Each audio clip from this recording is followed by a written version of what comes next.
Rabbil Alamin. Kembali lagi di Islam itu Indah, masih di tema kita pagi hari ini. Berdamai dengan takdir dan masa lalu. Dan ini Masya Allah ya, kita punya video tayangan yang mudah-mudahan jadi pelajaran bagi kita semuanya. Agar tidak terjadi kepada kita. Apa sih video tayangannya? Tentang tangis ibu kandung di makam anaknya yang menjadi korban ibu tirinya. Ini dia tayangannya. Innalillahi wa inna ilaihi rajiun. Tadi kita lihat sama-sama ya tayangan tentang ibunya menangis menyesal sekali di makam sang anak kandungnya yang menjadi korban dari ibu tirinya. Walaupun kita tahu tidak semua ibu tiri itu jahat. Betul ya Bu ya? Memang ada, tapi ini kembali lagi kepada kita semuanya. Kita mau jadi orang baik atau orang jahat. Nah ini Ustadz Syam nih, mau izin penjelasannya saya baru nih. lagi nonton drakor begitu, ternyata ada aslinya. Ada aslinya, yang kebanyakan yang dicerita-cerita sinetron, tapi kejadian nyata juga ada Ustaz Ya, Syam. Terus bagaimana Rasulullah mengajarkan kita agar kuat dan lapang dada menerima takdir, walaupun ini sebenarnya berat banget buat kita. Atau mungkin jadi pukulan besar buat kita, mau izin penjelasannya. Tepuk tangan buat guru kita Ustaz Syam. Bismillahirrahmanirrahim. Tabe guruku, Ustaz Maulana, Pak Kiai, Mas Fadli serta guru-guru kami yang dimuliakan Allah Subhanahu wa taala. Al-Qur'an surah Thaha ayat 25 sampai 28. أعوذ بالله من الشيطان الرجيم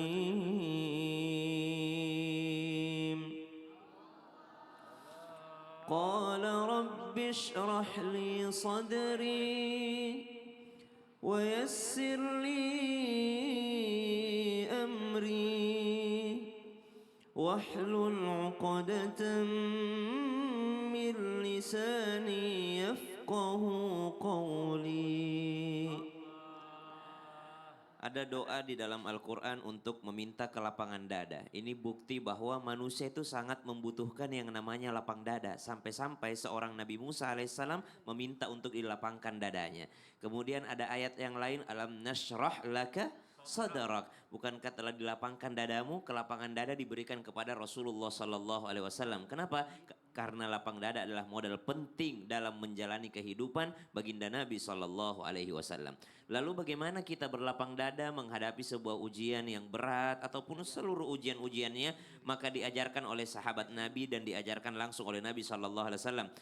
Tersebutlah dalam riwayat seorang bernama Abdullah bin Abbas, sahabat Nabi sallallahu alaihi wasallam min ulama'is sahabat radhiyallahu anhu warḍah. Beliau ini sedang dalam perjalanan. Ketika dalam perjalanan ternyata ada orang yang mengejar beliau, menyusul beliau. Kenapa? Karena ternyata orang ini membawakan berita duka kematian putrinya. Dalam riwayat lain kematian saudaranya.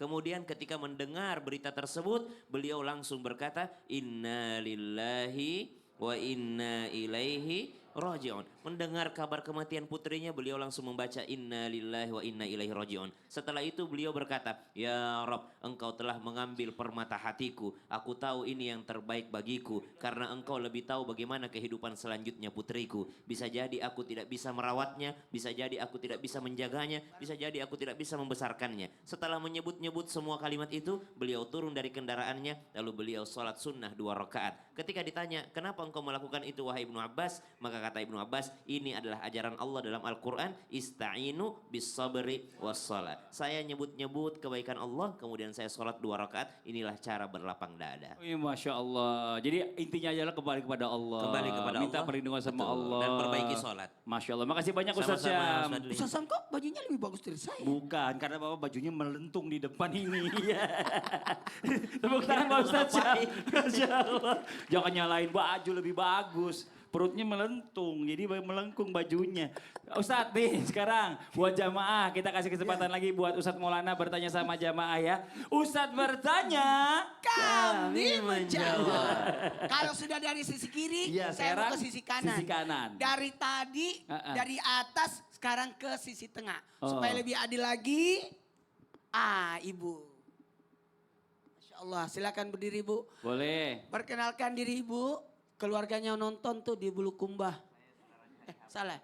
Di Bengkulu, ya Allah Bulukumba lebih jauh, Lampung masih dekat Ustadz. Dikira Haji Hamzah Assalamualaikum kali. warahmatullahi wabarakatuh. Waalaikumsalam warahmatullahi wabarakatuh. Perkenalkan nama saya Azida dari Azida. Iya Pak.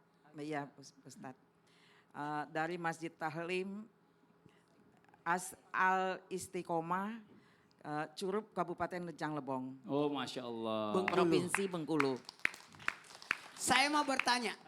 Haji Hafsah lagi di Mekah. Lagi di Mekah ya. Saya mau tanya, Bu, Iya. Ibu tahu nggak bahwa ada dosa yang tidak dimaafkan oleh Allah? Ada dong Ustadz, Ada apa itu? ada.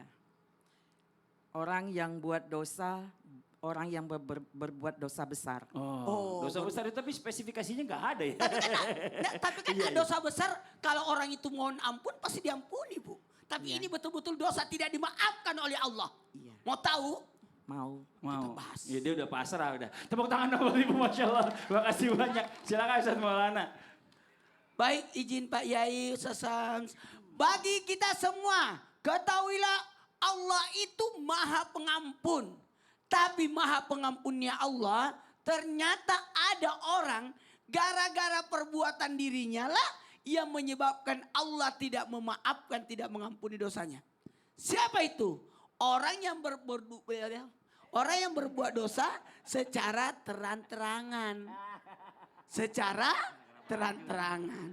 Kayaknya dia bangga. Apalagi berbuat dosa secara, tahu nggak? Tertawa, memamerkan dosanya. Itu tidak dimaafkan oleh Allah. Karena dia sendiri yang membuat dosanya tidak dimaafkan. Apa itu? Semua dosa kata Nabi sudah dimaafkan oleh Allah. Kecuali orang yang melakukan dengan terang-terangan. Karena sesungguhnya termasuk melakukan dosa terang-terangan itu adalah orang yang berbuat maksiat di waktu malam. Tapi di siangnya dia ceritain. Semalam saya mencuri. Ditangkaplah kau. Betul. Ketahuilah Allah sudah jelas bisa jadi memaafkan dosamu. Tapi kenapa kau ceritakan? Jadi tidak dibenarkan orang menceritakan dosa masa lalu. Tidak bisa. Dan kita juga jangan tanya. Dulu kamu dosa apa? Orang sudah tobat jangan tanyain. Saya tidak pernah mau tahu masa lalunya Fadli. Masa? Iyalah. Kok nanya?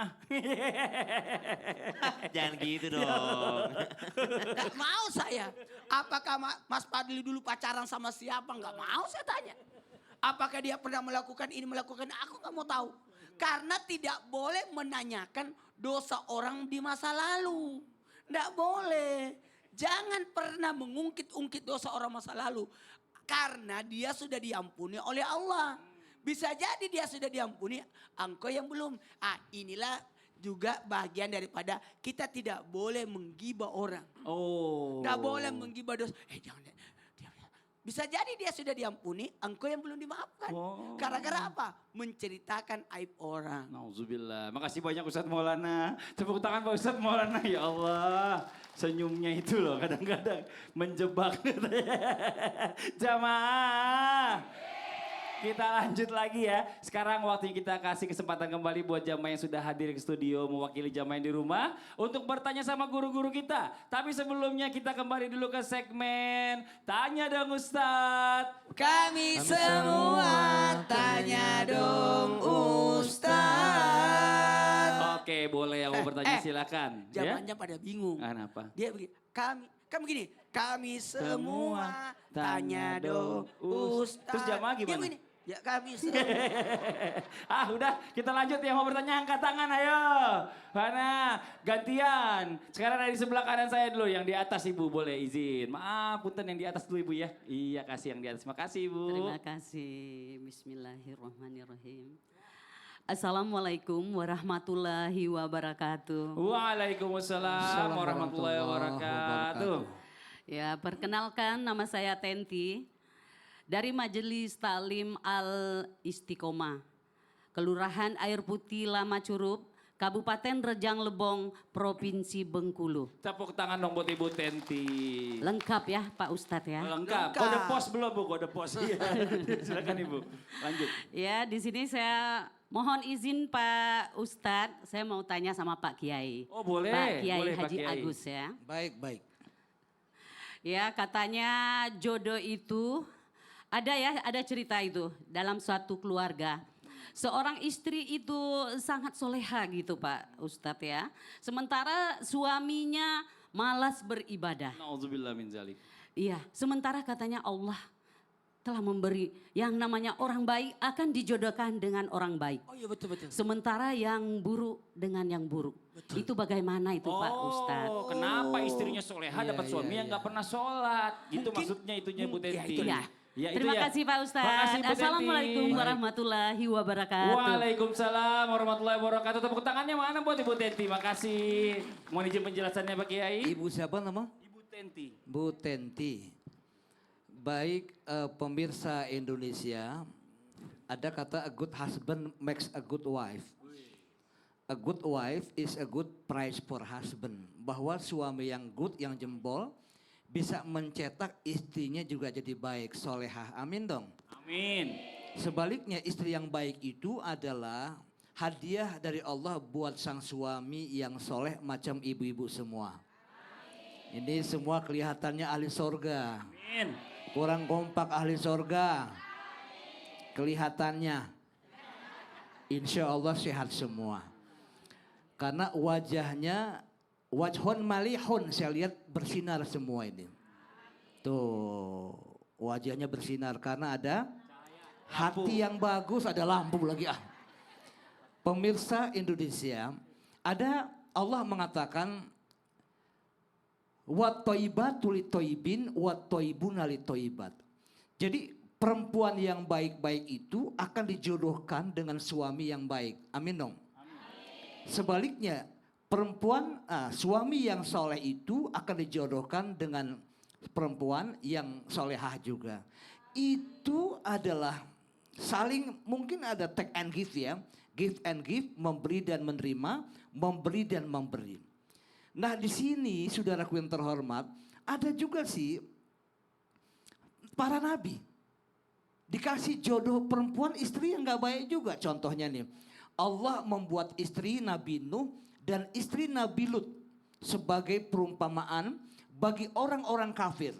Nah, keduanya itu berada di bawah pengawasan dua orang hamba Allah yang soleh.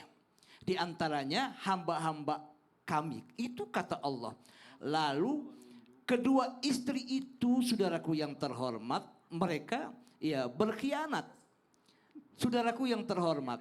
Di sini Ibnu Abbas radhiyallahu an, Allah, nah ini berkata, ini Ibnu Abbas radhiyallahu an berkata, pengkhianatan yang dimaksud bukanlah mereka berzina atau berselingkuh. Pengkhianatan istri Nabi Nuh yaitu ia berkata kepada kaumnya bahwa suaminya gila kafatnya. Nauzubillah. Nah sebaliknya kalau Nabi Lut itu istrinya mengkhianati karena dia laporkan kepada orang-orang bahwa tamunya Nabi Lut yang ganteng-ganteng, yang cakep-cakep datang untuk kamu. Padahal itu malaikat berupa manusia. Nah mudah-mudahan Kak Fadli kita nggak seperti itu. Amin. Menjadi orang-orang yang pengkhianat. Nauzubillah min zalik. Pak Maulana, Maulana. Iya. Ada orang ini apa menjadi calon DPR atau calon pemimpin. Itu dihianatin oleh itu apa tim suksesnya. Disuruh pajang foto yang gede-gede, dipajang foto 2x3. 2x3 kecil dong. Iya kagak jadi pemimpin akhirnya, nggak dipilih. Buat KTP. Tepuk tangan buat Pak Kiai. Masya Allah, makasih Baik. banyak Pak Kiai. Jazakallah khair. Oke, kita coba lanjut lagi yang pertanyaan berikutnya. Silakan angkat tangan dari kanan saya. Oh, yang cepat. Yang tadi udah mau ngambil. Ya, kita kasih kesempatan Ibu, silakan. Bismillahirrahmanirrahim. Assalamualaikum warahmatullahi wabarakatuh. Waalaikumsalam warahmatullahi wabarakatuh. wabarakatuh.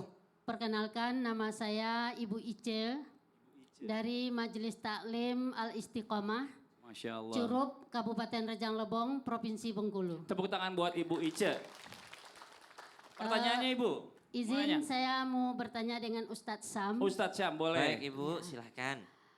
Begini Ustadz, ada kalanya orang berdoa kepada Allah, ya Allah, saya mau kembali berdoa kepada Allah, saya mau kembali kepada masa lalu saya, supaya saya bisa memperbaiki masa lalu saya tersebut. Pertanyaannya Ustadz, apakah Allah membolehkan berdoa yang seperti demikian?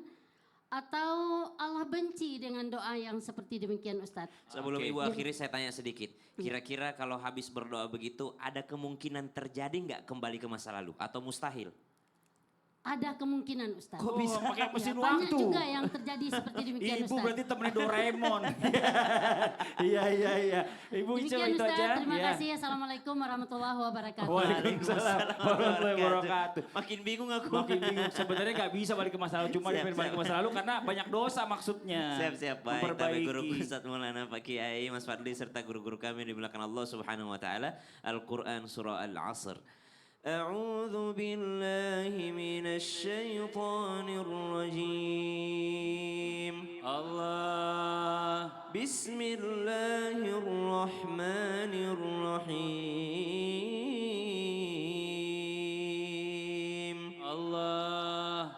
والعصر إن الإنسان لفي خسر إلا الذين آمنوا وعملوا الصالحات وتواصوا بالحق وتواصوا بالصبر. Allah Subhanahu wa taala menurunkan ayat ini supaya kita memanfaatkan waktu dan tidak perlu lagi berdoa seperti itu. Kenapa? Karena doa untuk kembali ke masa lalu adalah doanya orang-orang yang menyesal di hari kiamat nanti. Mereka berkata, Rabbi laula akhartani ila ajalin qarib fa asaddaqa wa akum minas salihin. Seandainya saya bisa untuk ditunda kematiannya, saya jadi orang baik, saya jadi orang siddiq, saya jadi orang saleh. Kemudian di ayat yang lain, qala rabbirji'un, ya Allah kembalikan saya ya Allah ke masa lalu, kembalikan saya ke dunia. Ini adalah contoh doa orang-orang yang menyesal. Maka yang diajarkan ulama kita bukan berdoa seperti itu, tapi berusaha memperbaiki masa lalu yang kurang baik, mudah-mudahan tidak terulang lagi ke depannya. Urusan apakah Allah membenci atau tidak, satu, ada ulama yang memakruhkan berdoa sesuatu yang mustahil terjadi, tapi yang lebih parah lagi ulama mengharamkan. Kenapa? Karena sesuatu yang khariqul ada, sesuatu yang mustahil terjadi hanya boleh didoakan oleh para nabi. Selain Nabi tidak boleh berdoa yang mustahil. Contoh, ya Allah turunkanlah hujan batu. Kebiasaannya kan hujan adalah air. Ya Allah kembalikan saya ke masa lalu. Tapi di antara doa yang haram ada doa yang lebih di atasnya lagi. Yang Apa paling itu? tidak baik. Ada doa yang tidak disenangi Allah. Itu doa yang tidak disenangi Allah. Doa yang kurang ajar. Contoh ya, Nauzubillah, misalnya, contoh. ya Allah bulan lalu saya korupsi, selamatkanlah saya supaya tidak tertangkap KPK. Nah, itu doa kurang ajar. Udah nyuri. Doa untuk dilindungi dalam maksiat. Ah ini subhanallah. Makasih banyak Ustadz Syam, Sama-sama, Masya Allah. Tepuk Ustadz tangan Wi. buat Ustadz Syam. Lagi pula kalau udah banyak dosa, bagusnya sih sebenarnya banyak sekolah tobat. Nggak usah kembali ke masa lalu. Emang kita temennya itu. Masya Allah. Oke kita lanjut lagi, satu lagi angkat tangan. Ayo Ibu, yang ini ya, yang di bawah. Ayo silakan. Iya, Ibu berdiri. Assalamualaikum warahmatullahi wabarakatuh. Waalaikumsalam warahmatullahi wabarakatuh. Jamaah. Iya. Oh jamaah.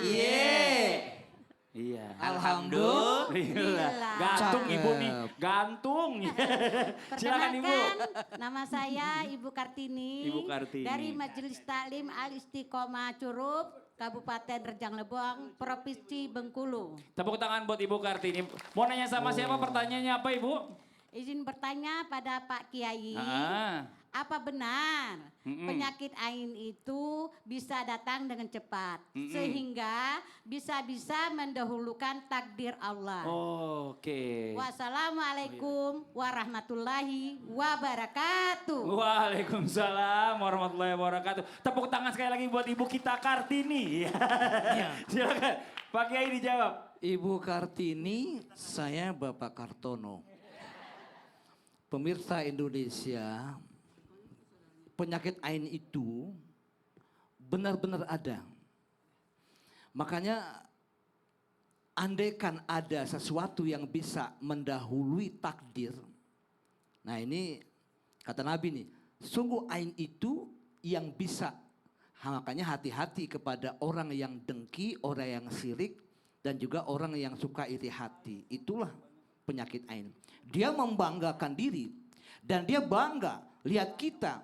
Tapi hatinya, saya nggak mau ada kata libasum libasul abror wa kulubum kulubul fujar. Banyak orang berpakaian baik-baik, lihat kita juga kelihatan baik, tapi hatinya serigala. Bu, jamaah. Kalau kita mendaki ke sebuah gunung, nih dengerin nih pemirsa Indonesia yang sangat Agus Darmawan cintai, naik ke gunung, kita berjumpa dengan pendaki-pendaki bukit, betul tidak? Kalau kita menyelam ke sebuah lautan, merinding saya. Dan kita berjumpa kepada orang penyelam-penyelam butir mutiara dasar laut. Tetapi kalau orang menyelami ke sebuah hati manusia, nggak ada yang tahu bahwa rambut sama hitam atau sama putihnya. Tapi hati kita nggak tahu. Makanya kita nggak boleh sombong dan kita nggak boleh pamerkan diri. Nah di sini pandangan kagum, pandangan kagum atau takjub disertai dengan rasa iri dengki dari seorang dengan tabiat buruk yang mengakibatkan adanya bahaya pada orang yang dilihatnya. Itulah terkadang tidak murni dia melihat kekaguman kita karena Allah kafadli, tetapi ada satu sifat yang gak baik kepada kita. Kenapa? Karena dengki. Nah dengki itu bisa menyebabkan Kak Fadli sesuatu yang gak baik kepada orang yang kita lihat.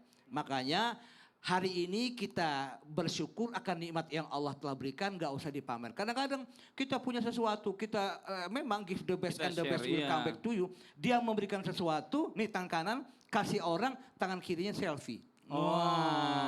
Jadi nggak boleh kayak begitu. Oke, Pak Kiai, nggak apa-apa. Pembahasan kita makin menarik, yang di rumah tahan dulu ya, jangan kemana-mana. Kita lanjut lagi setelah iklan yang berikut ini. Masya Jamaah. Oh jamaah. Alhamdulillah. Subhanallah.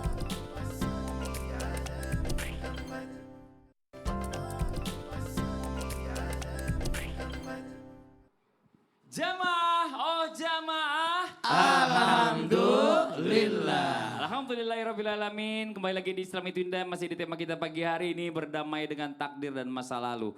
Dan ini Masya Allah ya, kita pengen tahu juga nih Pak Kiai, Ustadz Syam, bagaimana cara menerima dengan lapang dada setiap masa lalu dan takdir yang telah kita jalani nih. Nah yang apalagi yang udah ditetapkan oleh Allah Subhanahu Wa Taala untuk kehidupan kita, supaya kita lebih, orang Jawa bilang legowo gitu ya. Mohon izin dari Pak Kiai dulu, silakan. Baik Kak Fadli, Kiai Syam dan Kiai Maulana, ibu-ibu yang terhormat, para pemirsa yang berbahagia, untuk menerima dengan lapang dada daripada takdir maupun masa lalu. Yang pertama adalah menerima diri sendiri. Menerima diri sendiri dengan kesadaran diri yang positif. Nah kedua adalah berdamai dengan takdir yang tak bisa diubah. Kita harus penuh dengan syukur. Kemudian yang ketiga lebih sabar menjalani setiap proses atau perjuangan dan doa.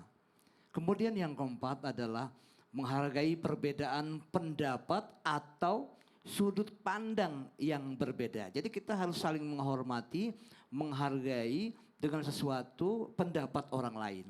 Kemudian pemirsa Indonesia, yang kelima merelakan hal-hal yang memang sudah sepatutnya dilepaskan Kak Fadli. Jangan kita memikirkan ke belakang terus. Dan yang keenam, memang seharusnya tidak menunggu validasi orang lain untuk bahagia. Kemudian yang ketujuh, bahwa tabah mengatasi setiap kesulitan atau tantangan. Nah disinilah ujian kita yang terberat adalah yang harus kita hadapi dengan sebaik-baiknya.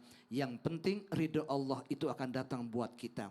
Tapi ingat bahwa pengajian di Islam itu indah ini pemirsa adalah penuh dengan keberkahan. Kenapa? Karena di dalam pengajian ini banyak malaikatnya. Idza marartum biriyadil jannah farta'u. Apabila kamu melintasi taman surga, hendaknya di Islam itu indah, mampir dulu. Paling enggak kita setel Islam itu Indah Trans TV. Begitu luar biasa. Terima kasih banyak Pak Kiai, mohon izin Baik, Ustadz Kak Fadli. Syam. Baik, bismillahirrahmanirrahim. Berdamai dengan takdir ataupun masa lalu, maka banyak sekali kekhusyuan muncul dari kesedihan.